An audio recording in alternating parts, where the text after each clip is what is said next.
Hi guys, welcome to the vlog. Once again, advice for today's God plan in your life. So, ang Diyos may plano sa atin. Ang bawat tao, may plano ang Diyos sa atin.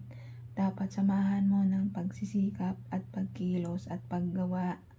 Hindi yung tamad ka, nilata ka lang dyan. So, anong plano sa'yo ng Diyos Ama? Wala.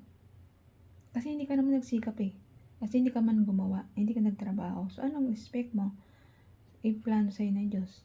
Kung mayroon pa kang pangarap sa buhay mo, na gusto mong umasenso, yumaman, umangat, pagsikapan mo po yun, hindi po natin pagtamaran.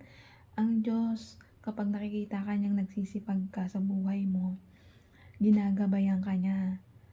Ginagabayan ka niya sa lahat ng mga plano mo.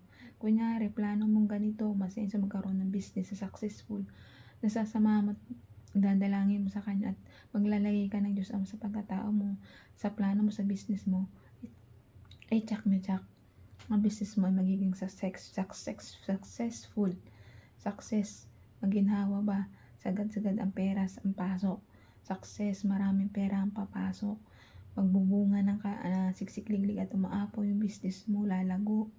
Yung business mo lalago. Kung may mga plano ka sa buhay mo, magtrabaho sa ibang bansa, ganun din po yun.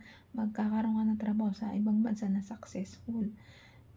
Makakaipon ka ng pera sa sa plano mo lahat. Kasi merong Diyos ka eh. May Diyos Ama kang gumagabay sa mga plano mo sa buhay. Pero kung wala kang Diyos sa pagkatao mo, lahat mga plano mo ay magiging failed. Bakit hindi mo sinasama ng pagsisikap mo, tapos wala kang Diyos, nagsisikap nga pero wala kang Diyos Ama sa pagkatao mo, pagiging makasarili lang ng iniisip mo, kumbaga nagtatrabaho ka, nagiging makasarili ka, eh wala rin pong success yun sa buhay mo. Kung nagtatrabaho ka, may Diyos ka Ama, puro kabutihan iniisip mo sa kapwa mo, sa sarili mo, hindi magiging successful ka kasi may Diyos kay ina-apply sa pagkatao. Wala rin pong pinagkaiba yung taong pagiging makasir sa gobyernong Pilipinas natin. Bakit? Kasi yung pera ng taong bayan sinasarili nila sa pansarili nilang interes. Hindi nila iniisip yung taong bayan yung nakakarami, ikakabuti ng taong bayan, ng kapwa nila. Ang iniisip lang nila yung sarili nila. O kasi nga, wala silang Diyos sa kanilang pagkatao. Nagiging makasarili sila. So, ano nangyayari? Nagiging failed, nagiging mahirap yung bansa natin. Nagiging mahirap na yung Pilipino. Mahirap na nga tayo. Mahal na ang bilihin, lalo pag naghihirap dahil sa mga taong nakaupo dyan sa pwesto ng gobyerno.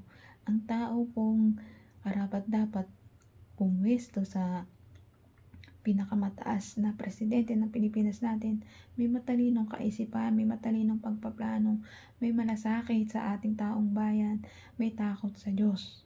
Kapag may takot sa Diyos ang namumuno sa ating bansa, takot niyang manloko o mangupit o magnakaw sa kapwa natin. Ganun po yun. Kaya ang dapat natin luklukin na presidente, yung may takot sa Diyos, makadiyos at marunong at may matalinong paghawak ng yaman o pera ng ating bansa. Kaya hanggang dito na ang advice. Ingat po tayong lahat and God bless.